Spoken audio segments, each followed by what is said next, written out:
அம்மா கொஞ்சம் தண்ணி கொண்டு வாம்மா. என்ன அது பத்திரிக்கை? யார் கொண்டு வந்து வச்சது? அது நம்ம அந்தோனிமா பிள்ளைங்களுக்கு புது நன்மையா, அதான் கொண்டு வந்து பத்திரிக்கை வச்சுட்டு போனாங்க. நம்ம பிள்ளைங்களுக்கு புது நன்மையா? அட நீ வேற சும்மா கிடடி. என்ன விளையாடுறீங்களா? நம்ம ஒரு கிறிஸ்தவ குடும்பம், நமக்கு அருட்சாதனங்கள் எவ்வளவு முக்கியம்னு மறந்துட்டீங்களா என்ன? கத்தோலிக்க நம்பிக்கையே இந்த அருட்சாதனங்கள் தானே. ஏய் என்னடி அருள் சாதனம் பொருள் சாதனம்? நம்ம உழைச்சாதான் காசு, வேலை செஞ்சாதான் சோறு. அதை விட்டுட்டு சும்மா அருட்சாதனம். கொஞ்சம் நினைச்சு பாருங்க, ஒரு குழந்தை பிறந்து வளர்ந்து ஆளாகி சாகுற வரைக்கும் வாழ்க்கையோட ஒவ்வொரு நிலையிலையும் கண்ணால பார்க்க முடியாத கடவுளை அனுபவிச்சு மகிழ அவரோட அருளை பெறுறதுதான் அருட்சாதனம்.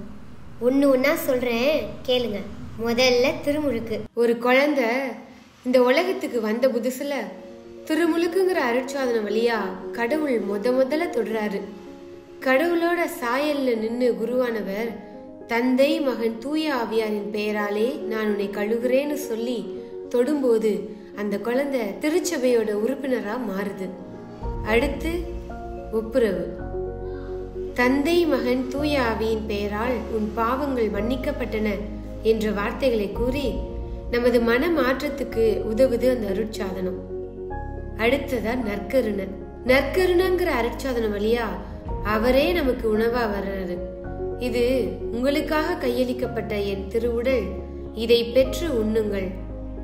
இது உங்களுக்காக கையளிக்கப்படும் என் திரு ரத்தம், இதை பெற்று பருகுங்கள் அப்படின்னு கூறி அந்த அப்பமும் ரசமும் நமக்கு பகிரப்படும் போது நாமும் அவருடைய திருவுடலா மாறுறோம். உழைக்க தேவையான சக்தியை பெறுறோம். அது மட்டும் இல்ல, சிறப்பா உறுதி பூசுதல் அப்படிங்கிற அருட்சாதன வழியா அவரோட தூய ஆவியார நமக்கு பொழிஞ்சு நம்மளை உறுதிப்படுத்துறாரு. தூய ஆவியாரோட கனிகளையும் கொடைகளையும் வழங்கி நம்ம வாழ வைக்கிறாரு. குருத்துவங்கிற புனிதமிக்க அருட்சாதனத்தினால இயேசுவோட பணியை தொடர அழைக்கிறாரு. அவங்கள புனிதப்படுத்தி நற்செய்தி அறிவிக்கும் ஆற்றல் தராரு.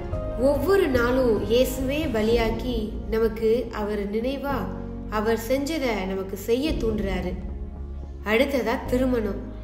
கடவுள் இணைத்ததை மனிதர் பிரிக்காதிருக்கட்டும். திருமணங்கிற அருட்சாதனத்துல அழகான குடும்பத்தை ஏற்படுத்தி ஒரு குட்டி திருச்சபையை உருவாக்குறாரு. முக்கியமான அருட்சாதனமா நோயில் பூசுதல். முதுமையில மட்டும் இல்லைங்க, நாம எப்பெல்லாம் உடல் அளவுலையும் மனதளவுலையும் நோயுற்று இருக்கோமோ அப்போலாம் திரு தைலத்தை பூசி தந்தை மகன் தூய ஆவியாரோட பெயரால நம்ம குணப்படுத்துறாரு.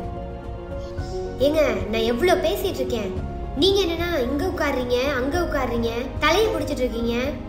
இப்ப என்னன்னா போன் பண்ணிட்டு இருக்கீங்க. நம்ம பிள்ளைங்களுக்கு புதுநம்பிக்கை நம்ம தேதி குறிச்சிடும், சரியா? இதுதாங்க 2000 ஆண்டுகளுக்கு மேலாக நம்ம திரு அவை பாறை மீது கட்டப்பட்ட வீடா இருக்கிறதுக்கு காரணம்.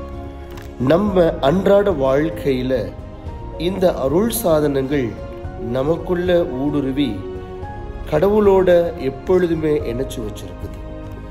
இந்த நம்பிக்கை தான் இன்னைக்கு ஒரு நல்ல விசுவாசிய செயல்பாடு நிறைஞ்ச கிறிஸ்தவனை இந்த உலகுக்கு தருது.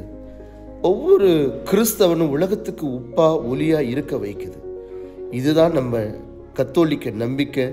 இந்த அருள் சாதனத்துல தான் நம்முடைய கத்தோலிக்க குடும்பங்கள் கட்டப்படுகிறது. நன்றி, வணக்கம்.